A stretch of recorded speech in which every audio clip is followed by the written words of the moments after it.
पहाटेचा शपथविधी अजितदादांना राष्ट्रवादीतून काढण्याचं षडयंत्र होतं।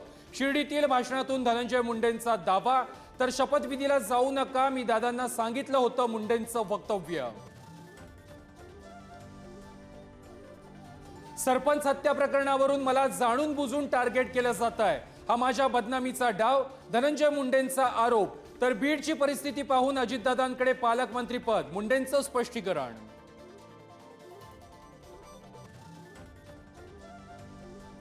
मंत्री नसल्यानं देशभरात माझं कार्यक्षेत्र विस्तारलं गेलंय, छगन भुजबळांचं सूचक वक्तव्य।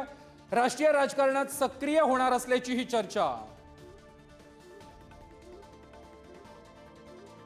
सैफ अली खानवरती हल्ला करणाऱ्या आरोपीला अखेर ठाण्यातून अटक, आरोपी बांगलादेशी असल्याचा पोलिसांना संशय, अधिकचा तपास सुरू।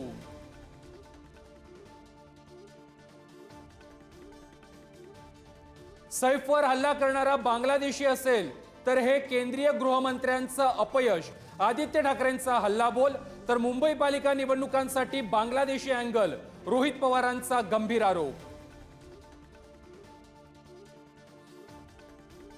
पिंपरी चिंचवडमध्ये खासगी सावकाराच्या जाचाला कंटाळून हंडे कुटुंबियांची आत्महत्या, आधी मुलाचा गळा दाबला, त्यानंतर दाम्पत्यानं घेतला गळफास। बीडमध्ये पोलीस भरतीची तयारी करणाऱ्या 5 तरुणांना एसटीनं चिरडलं, तिघांचा मृत्यू।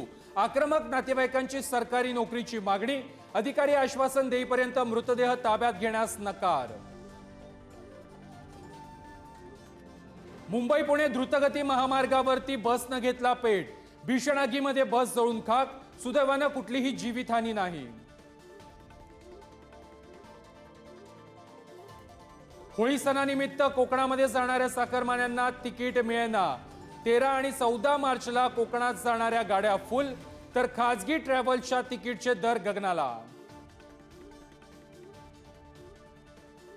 अमरावती जिल्ह्यातील बहिरम बाबा यात्रेमध्ये मटण खाण्यासाठी खवय्यांची तौबा गर्दी, यात्रेत मातीच्या हंडीमध्ये मटण शिजवण्याची परंपरा।